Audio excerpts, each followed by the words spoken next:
All right, it's time to go over my top 10 wide receivers for week 10. We're gonna get right into this video. No waste, no time. Going straight over number 10, that's Puka Nacua. This is a wide receiver, right, that's come back from injury and was doing really well. He had a little bit of a hiccup, you know, doing a little bit of 1-2 punch combo, giving somebody a little Popeyes with a 2-piece and a biscuit.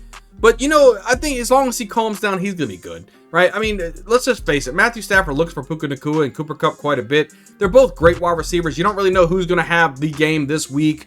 Right now, I have Puka Nacua at my number 10. They're going against a Dolphins defense ranks 4th against opposing wide receivers. You know, hopefully no punching this week. I think he might draw a little bit more of Jalen Ramsey. So I'm probably a little bit lower on Puka Nacua than I am on Cooper Kupp. But I think overall, I think they're gonna be in a negative game script, right? The Dolphins offense is pretty powerful. I think they're going to be exploding this week, and the defense is really good as well. So they're going to be throwing the football quite a bit. I think Puka Nacua, easy top 10 wide receiver for me. I actually have both. Just, you know, just a little bit of a spicy take, but I've got both Rams wide receivers here in my top 10.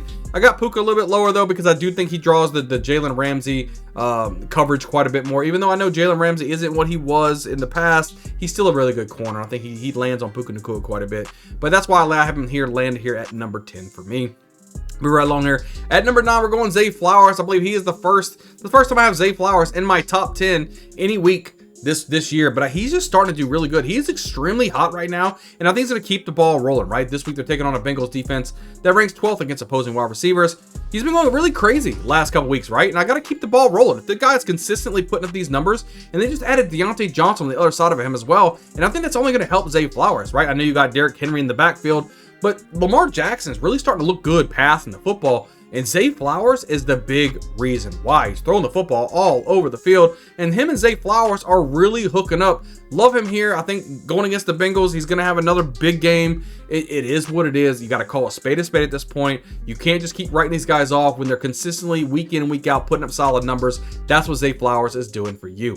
Move right along here at number 8, talking about another hot guy. We talking about Pauls? Garrett Wilson? Yo, speaking of hot though, he's really on fire at this point. Even since they added Davante Adams, Garrett Wilson's kind of stepped up, saying, look, I am the guy.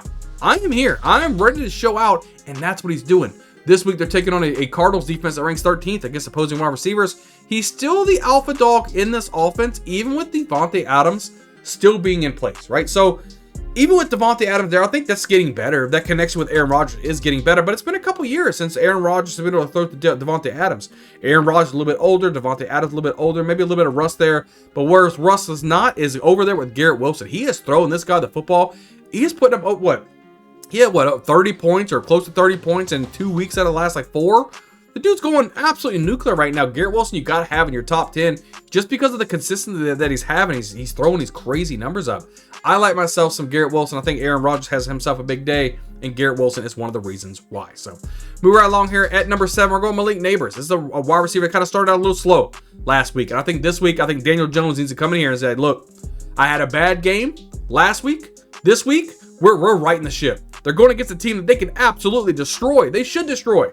Right? This week, they're taking on a Panthers defense ranks 13th against opposing wide receivers. He should receive a healthy workload this week. I think Daniel Jones needs to really just focus on Malik Neighbors. Throw this dude the football. He gets open so easy. He's able to zig and zag and get over his route. There's not a lot of cornerbacks in the NFL right now that can even guard Malik Neighbors. He is so shifty. He is good in his route running. And I think if Daniel Jones could just hone in on this guy, throw him the football, boy, he can give you some good numbers. I think this week against the Panthers, they have an explosion game. And I think Malik Neighbors and Daniel Jones are the reason why. So we're moving right along here at the next wide receiver at number 6. We're going Cooper Kupp. We've already talked about the situation just a little bit with Puka Nacua back there at number 10. I have Cooper Kupp at number 6. I think this is one of those weeks that Cooper Kupp gets involved. He's one of those wide receivers you start seeing him shaking off a little bit of this rust, and he is ready to go. He is a prime wide receiver, which a lot of people do forget about because Puka Nacua is on this team. But Matthew Stafford is really clicking on all cylinders right now. He's passing the football quite well. He looks good. He's got good spin coming out of his hand. I think Cooper Kupp has himself a big game. This week, they are taking on that Dolphins defense, like I had mentioned, who ranks 4th against opposing wide receivers. And like I said also, I don't think he's going to have Jalen Ramsey all over Cooper Kupp, which is going to kind of free him up a little bit. I think he's going to have a really good fantasy game this week in week 10. Get Cooper Kupp into all of your lineups. We were along here at number 5. We're going A.J. Brown. Now, I preface this because I know Brown has a little bit of an injury, But as long as he's on the field, I'm going to treat this video as if he is going to be playing and going to be good to go. I got to put him here at number 5. I mean, look at this dude's matchup. This week, they're taking on the Cowboys defense that ranks 19th against opposing wide receivers, right? Does he play? Is the injury scare going to scare anybody away? Does he end up pulling the trigger? Make sure you're looking at the injury report prior to the game to make sure he is into the lineups. But I think A.J. Brown could have himself a killer game. The Cowboys, let's just face it, they're completely imploding, right? The whole team is cockadoodle. They just lost Dak Prescott. He's probably going to be out for 4 weeks because they're probably going to put him on IR. Cooper Rush is going to be the quarterback right now. The defense is getting absolutely shredded. It doesn't matter if Micah Parsons is on this defense or not. It doesn't matter. They're not doing anything. There's no pass rush. There's no pass defense. There's no rush defense. There's nothing. A.J. Brown is going to absolutely eat against this team, whether he's hobbled or not. I think Jalen Hurts has a really good game. A.J. Brown's going to have a good game. And I think one hell of a game is coming out of Saquon Barkley. You guys just wait and see. He's going to go absolutely nuclear. But I just think it's one of those things that you can't leave A.J. Brown out of your top 10, injured or not. If he plays, he needs to be in your top 10. A.J. Brown, an absolute smash play here in week 10. Moving right along here at number 4, we're going Amon-Ra St. Brown. This is another one of his wide receivers. He's got such a high floor. I mean, the way he runs the football, a lot of these routes, he doesn't really go deep. That's all for Jameson Williams and all those other guys. He likes to just shift around, find the open lane, find the open holes, sits down in those, lets Jared Goff connect with him. I like seeing what Amon-Ra St. Brown does. He's starting to get some touchdowns as of late as well. I love to see that from my wide receivers. This week, they're taking on a Texans defense ranked 27th against opposing wide receivers. Look for St. Brown to come up big in a big matchup. When they're going against a team like the Texans, they're going to score a lot too, right? And this is just a big game, right? This is to show that you're ready for the playoffs. These are 2 playoff caliber teams that's going head to head. And when you play in a matchup like this isn't one of those games you're supposed to win, right? When they're going against a terrible team. This is 2 really good teams. And if you're able to go in there and beat a good team, it says a lot about you as an organization. And that's just going to help in the fantasy football world quite a bit. When you have 2 teams going back and forth, that means there's a lot of fantasy points probably going to be happening. This really isn't going to be a defensive matchup. This will be an offensive matchup. You're going to see a lot of players from both sides put up a lot of points. I think Amon-Ra St. Brown has a great game here in week 10. Move right along here. At number 3, I'm going Tyreek Hill. He's back in my top 3 once again. I think Tua Tagovailoa and Tyreek Hill connect on a big bomb, maybe even 2 big bombs here this week in week 10. This week, Tyreek Hill taking on the Rams defense that ranks 26th against opposing wide receivers. I think he's primed for a blow-up game. And call this a hunch if you want to, but I think it's just going to be a huge blow-up game for Tyreek Hill. There's nobody on this defense, on this Rams defense, that's going to even be able to keep up with Tyreek Hill. He's going to blow by so many of these guys. I think that Tua is ready. He targets Tyreek Hill quite a bit since his injury. He even said he was kind of ready. There's no rust to shake off because each and every week, ever since his concussion, he said he was working. He was out there throwing. He was doing his thing so that way when his number was called and he was back on the field, there was no rust to be had. And he's just targeting Tyreek Hill as if he was never injured, right? He's just throwing in the football quite a bit. You're looking at a ton of targets. And this week is when you see Tyreek Hill have his first blow-up game since Tua Tagovailoa comes back from his concussion protocol. Set it, forget it, put it on there, Bayou Bengals stamp of approval. I think Tyreek Hill catches a bomb this week here in week 10. Set it, forget it, get the guy into your lineup. Moving right along here at number 2, we're going Jamar Chase.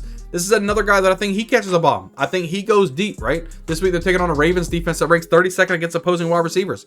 He can explode any given week, and we have to remember the first time earlier in the season that he played the Ravens, he almost had 200 yards receiving. The dude's explosion. I think he just has the Ravens number at this point, and I look for him to do it again. And a lot of people may be a little superstitious. Well, he went for 180, 90 yards, whatever it was, the first time they played him. He's not going to do that again.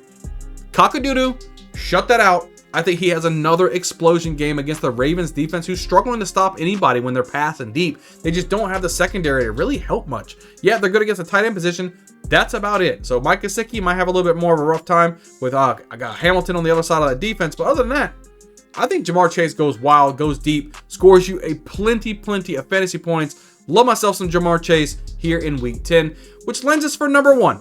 You got to go Justin Jefferson, right? Justin Jefferson has another one of those prime time matchups. I think he's going to go absolute banana and chocolate sauce in this thing. I think there's going to be nobody, even nobody close, that can compete with Justin Jefferson. The way he runs the route, there's nobody on this Jaguars. I don't care if they're triple teaming this guy. He's going to have himself a monstrous game this week, taking on a Jaguars defense that ranks 28th against opposing wide receivers. He's putting up consistent numbers each and every week. And that's with Sam Darnold. Now they got TJ Hawkinson back as well, which is probably going to take some of those linebacker plays, maybe make them play up a little bit more, maybe give him more underneath routes for Justin Jefferson. He's going to be able to break loose all over the place. Love myself some Justin Jefferson. Easily my #1 wide receiver here in week 10. Guys, make sure you guys hit the like button.